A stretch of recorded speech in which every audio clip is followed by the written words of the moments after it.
हरे कृष्णा।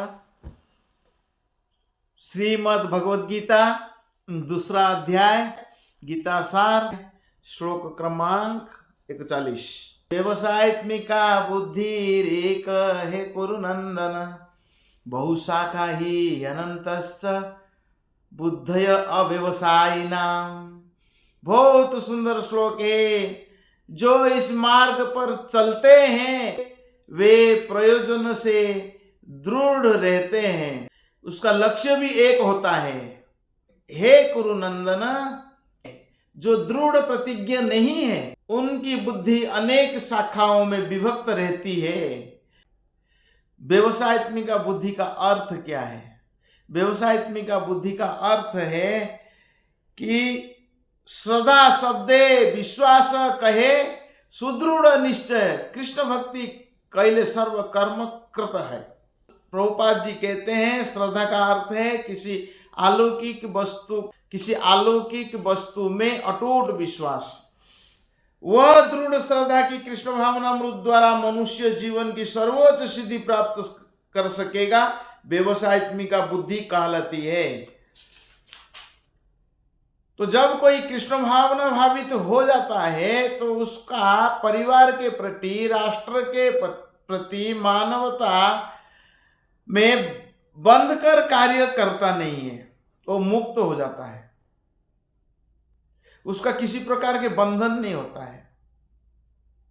कृष्ण भक्ति कैले सर्व कर्म कृत है। जो कृष्ण भक्ति करता है उसको कोई कर्म बंधन नहीं होता है, सकाम कर्म का बंधन नहीं होता है। कृष्ण भक्ति करने से वो सारे ऋण से मुक्त हो जाता है। देव ऋषि भूताप्त नृणम पितृण न किंकर नायम ऋणी च राजन सर्वात्मना यह शरणम शरण्यम गतो मुकुंदम परिहर्त कर्तव्य। जिसने अन्य समस्त कार्यों से त्याग कर मुकुंद श्री कृष्ण की शरण ग्रहण कर ली है, यह ना तो किसी का ऋणी है ना किसी का कृतज्ञ है। चाहे वो देवता हो, साधु हो, सामान्य जन हो अथवा परिजन हो, मानव जाति या उनके पितर भी क्यों ना हो, सब ऋण से मुक्त हो जाता है। वो किसी का ऋणी रहता नहीं है।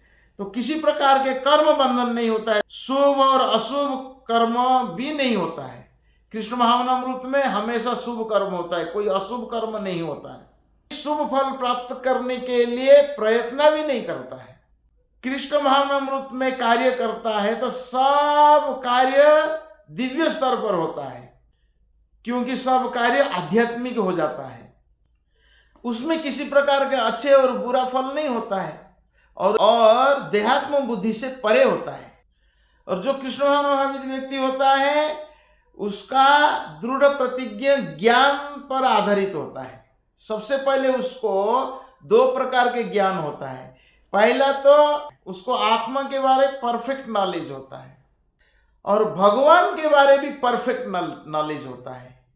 आत्मा के बारे परफेक्ट नॉलेज होता है। इसलिए 9वां अध्याय में कहा गया है कि राज विद्या ज्ञान का राजा है। वासुदेव सर्वमिति, वासुदेव कृष्ण ही सब कारणों का कारण है, ये समझ आता है। भक्ति करते हैं कृष्ण की आनंद के लिए है, हमारे कोई इंद्रिय तृप्ति के लिए नहीं है। भक्ति करने के लिए गुरु की आवश्यकता है, जो प्रामाणिक गुरु है। और प्रामाणिक गुरु वो है जो कृष्ण का प्रतिनिधि है, जो Bhagavad Gita as it is knowledge यथारूप ज्ञान देता है। खुद का कुछ ज्ञान देता नहीं है, वो भगवान जो कहा उसी को कहता है। कृष्ण भावनामृत में दक्ष होने के लिए व्यक्ति को कृष्ण का प्रतिनिधि का, गुरु का आदेश को पालन करना होगा। जीवन का लक्ष्य होना चाहिए गुरु का उपदेश। गुरु की प्रसन्नता के लिए शिष्य को कर्म करना चाहिए। विश्वनाथ चक्रवर्ती ठाकुर बताते यस्य प्रसादात भगवत प्रसाद यस्य प्रसादात न गति कुतोपि। भगवान चाहते हैं कि तुमने मुझे गुरु बनाया, शिष्यत्व को स्वीकार किया, तो मैं जो आदेश दूंगा तो शिष्य को पालन करना चाहिए। तो तुम्हारा बुद्धि व्यवसायत्मिका होना चाहिए। श्रद्धा और विश्वास के साथ आदेश को पालन करना है। भगवान कह रहे युद्ध करो, तुम क्षत्रिय हो तो युद्ध करना चाहिए। तो भगवान का आदेश को पालन करने के लिए व्यवसायत्मिका बुद्धि होना चाहिए। व्यवसायत्मिका बुद्धि एक है कुरुनंदन, हे कुरुनंदन।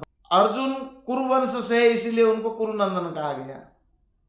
तो नंदनंदन कृष्ण कुरुनंदन को कहते हैं कि बहुशाखाई अनंतश्च, जिसका बुद्धि बहुशाखा, जैसे एक बंदर होता है एक वृक्ष से दूसरा वृक्ष, तीसरा वृक्ष, तो भगवान कह रहे तुम्हारा बुद्धि बहुशाखा में विभक्त नहीं होना चाहिए। हम लोग का बुद्धि अनेक शाखाओं में विभक्त हो चुका है। वो कैसे है? सुबह देखा मोबाइल, 20-30 साल पहले मोबाइल नहीं था, लेकिन आजकल मोबाइल में भी एक वीडियो को ठीक से नहीं देखते हैं, 10-20 सेकंड हो गया, दूसरा तीसरा, तो फिर जंप मार देते हैं हम। ध्यान जो है वो केंद्रित नहीं है। छोटा बच्चा भी मोबाइल में, इंटरनेट में, सोशल मीडिया में बिजी है। माता पिता कंप्लेन करते हैं हमारा बच्चों का पढ़ाई नहीं होता है। कैसा पढ़ाई होगा? छोटा बच्चा अगर मोबाइल में लगे रहेगा, ध्यान जो है केंद्रित नहीं होता है, उसका फोकस नहीं होता है। तो इस श्लोक में फोकस करने के लिए कहा गया है कि ध्यान को केंद्रित करने के लिए। ध्यान केंद्रित कैसा होगा? ध्यान को केंद्रित करने के लिए हरे कृष्ण महामंत्र का आश्रय लेना होगा। नाम चिंतामणि कृष्ण चैतन्य रस विग्रह पूर्ण शुद्ध नित्य मुक्त अभिन्नत्व नाम नामिने। भगवान का नाम और भगवान में कोई अंतर नहीं है।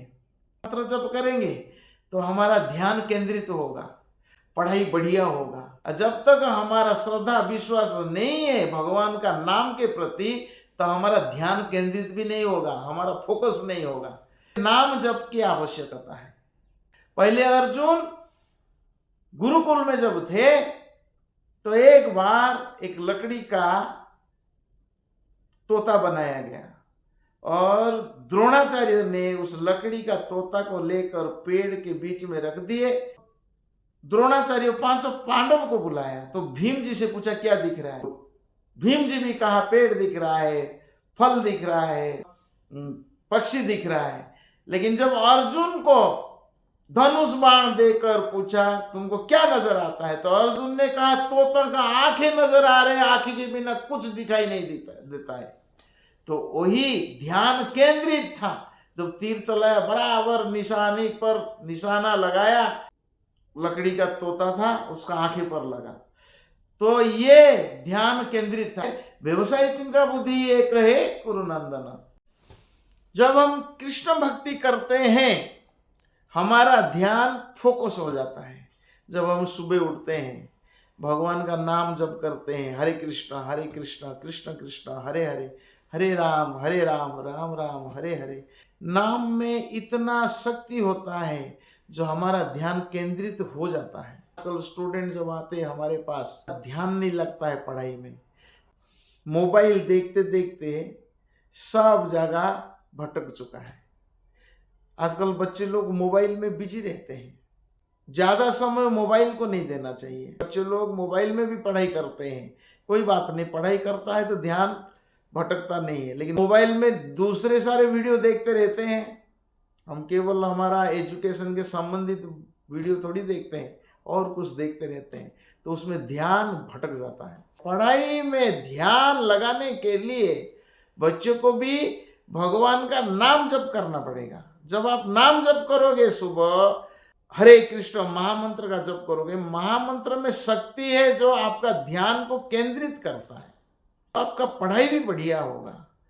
जब आप गीता पढ़ोगे तो हमारा मन कृष्ण में लग जाएगा, तो हमारा ध्यान भी केंद्रित होगा।